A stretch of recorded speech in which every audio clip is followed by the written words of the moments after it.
This is a Tornado V3. This version is the flagship version. It comes in at $33, 55.5 millimeters across, and weighs 72 grams, which is pretty light for a speed cube.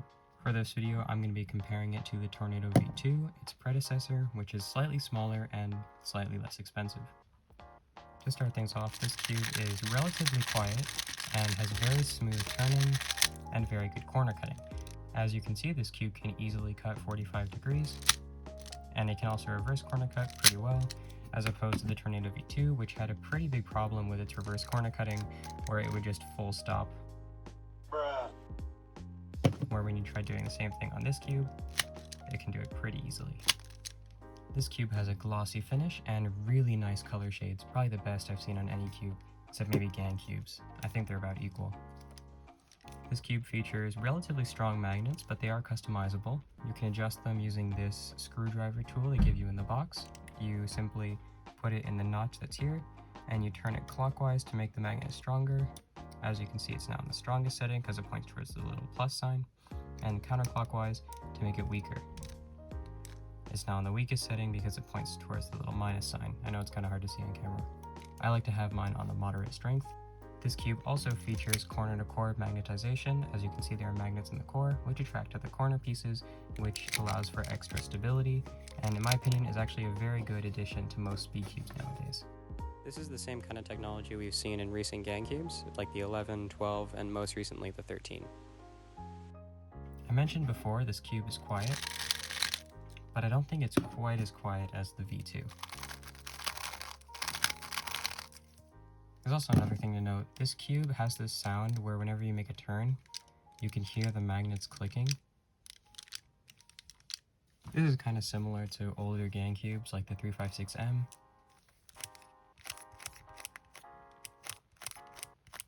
But when you start turning fast, it doesn't really make a difference, and if you're turning fast, it's going to be louder than the clicks anyway. Taking off the center caps, there's lots of adjustments we can make under here. As you can see, there are numbers around a screw in the center. The number on the outside is the axis distance, which is how far the cube layer can travel away from the cube, like this. The inner number is the spring compression, which is how hard it is to pull apart a layer or perform corner cuts. The inner layer is more going to just affect how flexible the cube feels, and the outer layer is going to affect more the corner cutting and just how kind of easy it is to pull apart the pieces of the cube like this. To adjust this, we can use the same tool as for the magnets. All we do is kind of slip this underneath the handle here. There is a handle on this side. Lift it up. We can turn it counterclockwise to adjust the inner number. As you can see, the circle is now over 4, which is slightly tighter. And we can do this all the way around until we get back to 3, which is my preferred setting. And on the outer setting, we can do the same thing, except we have to turn clockwise. As you can see, the 4 now points out to this notch instead of 3, which is how we tell what setting the cube is on. This little notch will indicate the outer setting, this circle indicates the inner setting.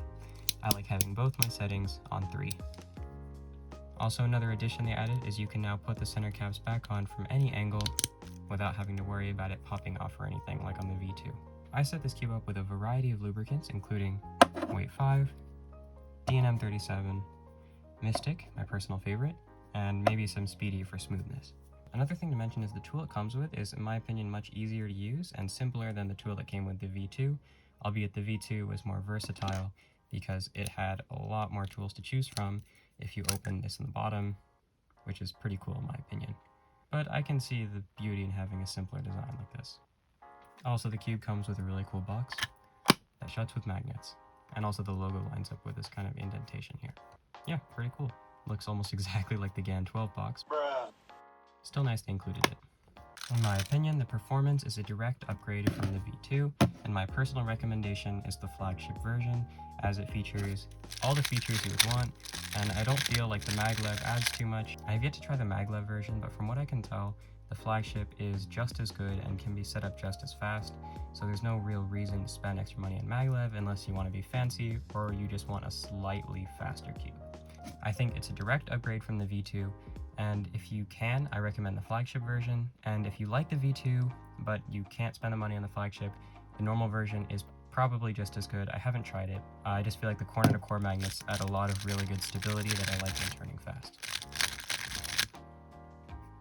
Another thing is this cube is currently my main, and my last two mains, the GAN 11 and the WRM 2021, I feel like this cube is a blend of the two of them.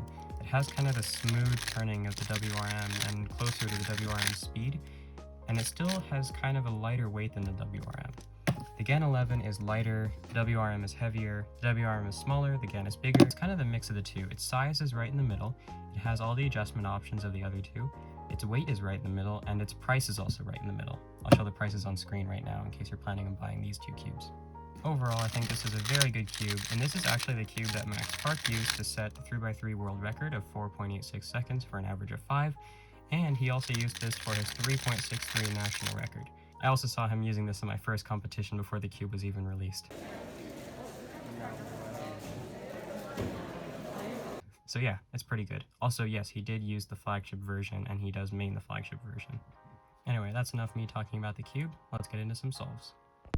This cube is really good, and in my opinion, probably the best on the market. It's super versatile because of how customizable it is, and I feel like even on its moderate settings, most people will love it. I think even if you don't like it out of the box, you can adjust it however you like, and you could like it. There's no person out there who I think would not be able to find a good setting for them on this cube. It's fast, but also flexible and stable at the same time, and it's smooth, pretty quiet. The only problems I have with it are its clicky magnets, which are only a problem when you're turning slow. And the other thing is sometimes it corner twists, but this is kind of unavoidable in most cubes, and it happens on GAN cubes, it happens on the last cubes I've tried. It just is unavoidable if you turn inaccurately.